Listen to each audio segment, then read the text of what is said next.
गुलबर्गा शहर में sky cricket turf ground open हुआ है, जहां आप क्रिकेट के अलावा फुटबॉल, वॉलीबॉल, बैडमिंटन और दीगर स्पोर्ट्स गेम खेल सकते हैं।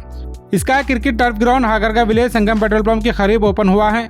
कुल 7,300 स्क्वायर फीट की साइज और 29 फीट ऊंची हाइट के साथ ये एक बिगेस्ट टर्फ ग्राउंड ओपन किया गया है। रमजान तक के लिए ओपनिंग ऑफर रखा गया है, जिसमें 1 घंटे की बुकिंग 500 रुपए में और 2 घंटे की बुकिंग पर एक बॉल फ्री दिया जाएगा। ASG कंस्ट्रक्शन के ओनर जनाब अब्दुल सलीम साहब गन्ने वाले के फर्जंद मोहम्मद जायद और उनके दोस्त मोहम्मद अल्ताफ ने मिलकर इस टर्फ ग्राउंड को ओपन किया है। अगर आप स्पोर्ट्स गेम के शौकीन हैं तो हागरगा रोड संगम पेट्रोल पंप के करीब KGN लेआउट में ओपन हुए स्काई क्रिकेट टर्फ ग्राउंड को जरूर विजिट कर ऑफर से फायदा हासिल करें। और अब ज्यादा जानकारी के लिए स्क्रीन पर दिए नंबर पर कॉन्टैक्ट कर डिटेल हासिल कर सकते हैं।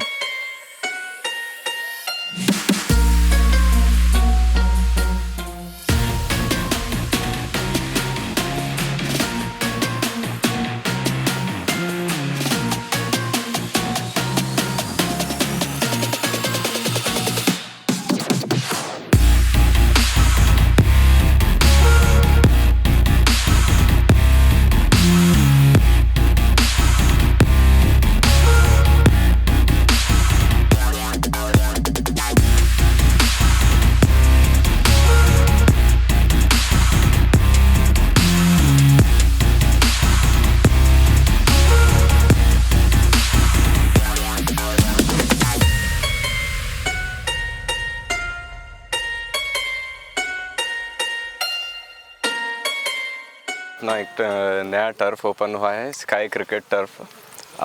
ये लोकेटेड है अपना हागरगा विलेज में, जो कि अपना संगम पेट्रोल पंप के बिल्कुल पास में है। संगम पेट्रोल पंप से बिल्कुल 300 मीटर की दूरी पे लेफ्ट में टर्न मारने पर आप हमारे टर्फ पे पहुंच जाएंगे इंशाल्लाह। हमारे टर्फ का साइज़ भी काफ़ी बड़ा है, गुलबर्गा में सबसे ज़्यादा हाइट वाला टर्फ बना है हमारा इंशाल्लाह। और अपने पास ओपनिंग ऑफ़र है फर्स्ट रमज़ान तक के लिए, जो कि आपको पर आवर बुकिंग 500 रुपीज़ पड़ रहा है, और 2 आवर्स की बुकिंग करते हैं तो इंशाल्लाह एक बॉल भी फ्री दिया जाएगा इंशाल्लाह। आइए सब भी एक बार ट्राई करके देखिए। एरिया टोटल ये 60 बाई 125 का साइज़ है, 7,300 स्क्वायर फीट में बना हुआ है, और हाइट अपनी 29 फीट है माशाल्लाह। इसमें क्रिकेट के अलावा आप फुटबॉल, वॉलीबॉल और बैडमिंटन जो भी है आप खेल सकते हैं। सब चीज़ों का अरेंजमेंट किया गया है। कुछ वक्त पहले इतला कर देंगे तो उस टाइप का अरेंजमेंट करके आपको दे दिया जाएगा। हमारे भाई साहब का टर्फ ओपन हो चुका है। इसका नाम स्काई टर्फ क्रिकेट टर्फ है, नियर संगम पेट्रोल पंप